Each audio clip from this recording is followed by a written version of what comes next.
আমাদের নারীরা জানে না, পুরুষরা জানে না যে দুটোটাই অর্জিত হবে, দুটোটাই। আর এটার প্রমাণও আছে, দুটো অর্জিত হয়েছে।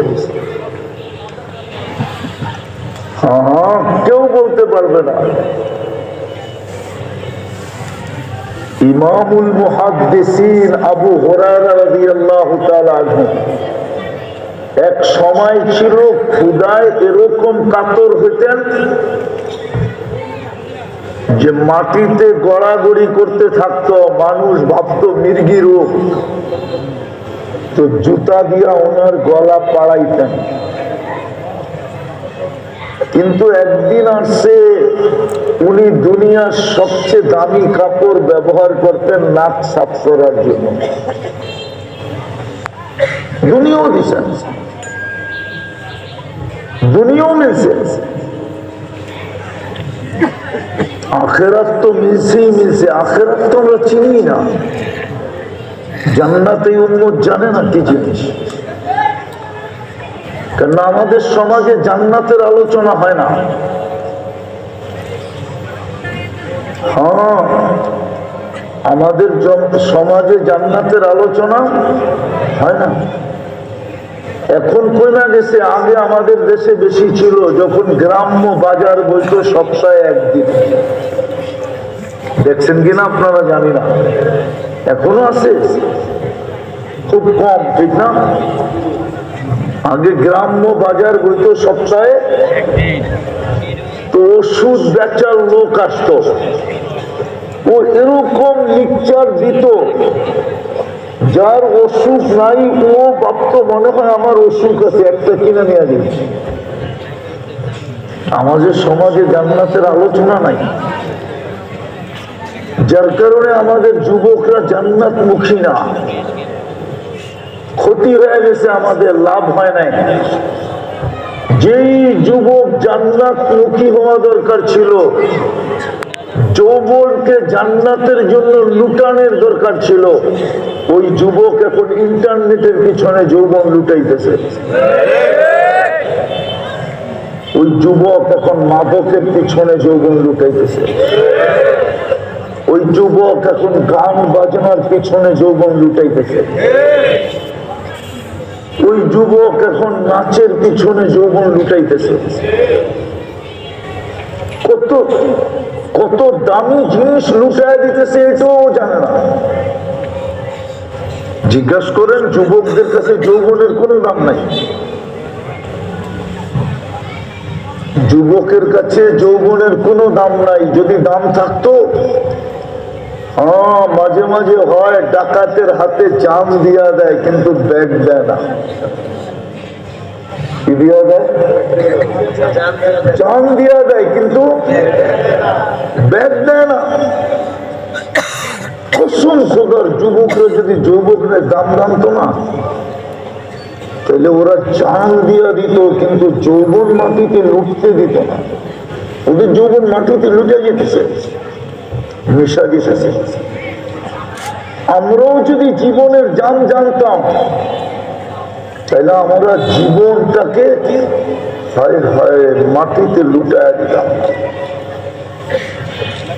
কোরআন বলে আরাদিতুম বিল হায়াতিদ দুনিয়া।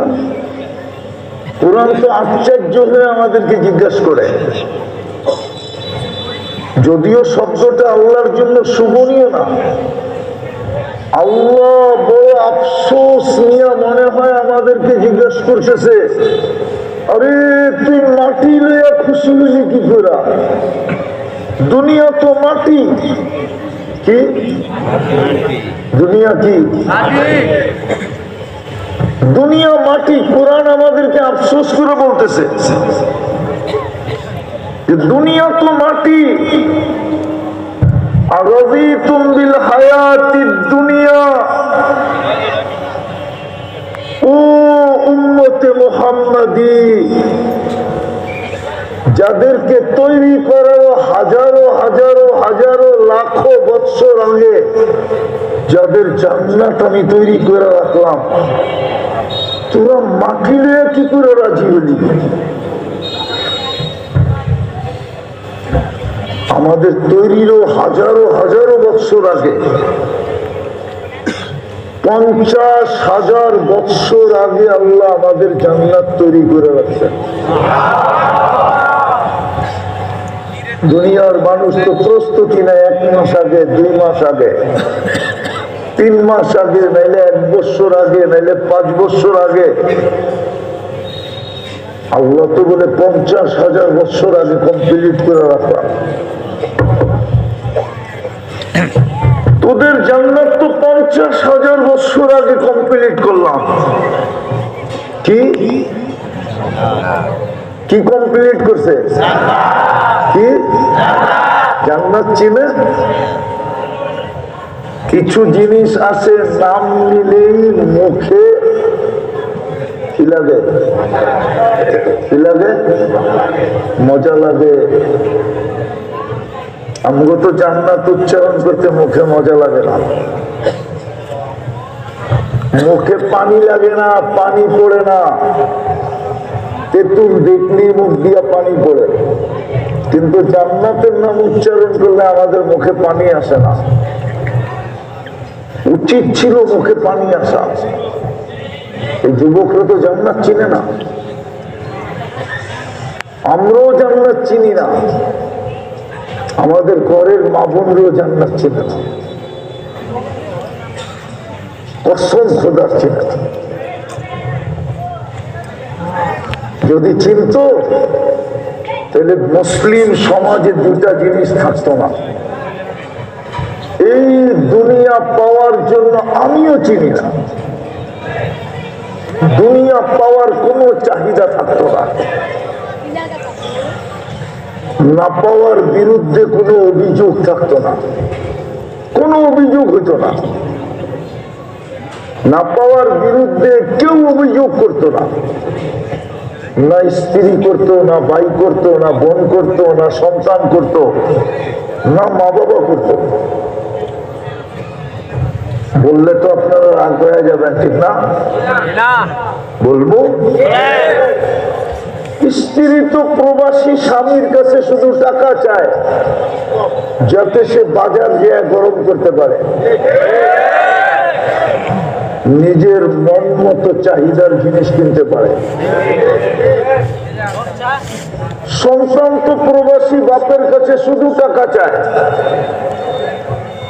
সে যেন ডাট ফাট করতে পারে। ডাট ফাট বুঝেন? ডাটে ফাটে চলতে পারে, 2 বছর চল করে মোটর সাইকেল চেঞ্জ করতে পারে, 6 মাসের মাথায় যেন মোবাইল চেঞ্জ করতে পারে, মন মতো শার্ট প্যান্ট কিনতে পারে। আর প্রবাসী সন্তানের বাবা তো চায় টাকা যাতে বাজারে যায় মাছের দাম বাড়াইতে পারে। মনে হয় রাগ হয়ে গেল। প্রবাসী সন্তানের বাবা মাছের দাম বাজারে যায় কি করে বাড়ায়। কসম খোদা, এই 2 জিনিস থাকতো না যদি জান্নাত চিনতাম। কোনো চাহিদা নাই, কোনো চাহিদা নাই, পাওয়ার জন্য কোনো চাহিদা থাকতো না, না পাওয়ার বিরুদ্ধে কোনো অভিযোগ হতো না। বরণের জায়গায় 2টা শব্দ হতো, অজাদনা সাকার না। যা পাবো, যতটুক পাবো, যেমন পাবো, যা পাবো যতটুক পাবো, যেমন পাবো, যেই কোনো কোম্পানিরটা পাই, কম পাই আর বেশি পাই, যেই কোনো ব্র্যান্ডের পাই। বলতো কাপড় হইলেই চলবে, কিরণমালা লাগবে না। কাপড় হইলেই চলবে, আরঙ্গের লাগবে না। কাপড় হইলেই চলবে, অমুক ব্র্যান্ডের লাগবে না। একটা কাপড় হইলেই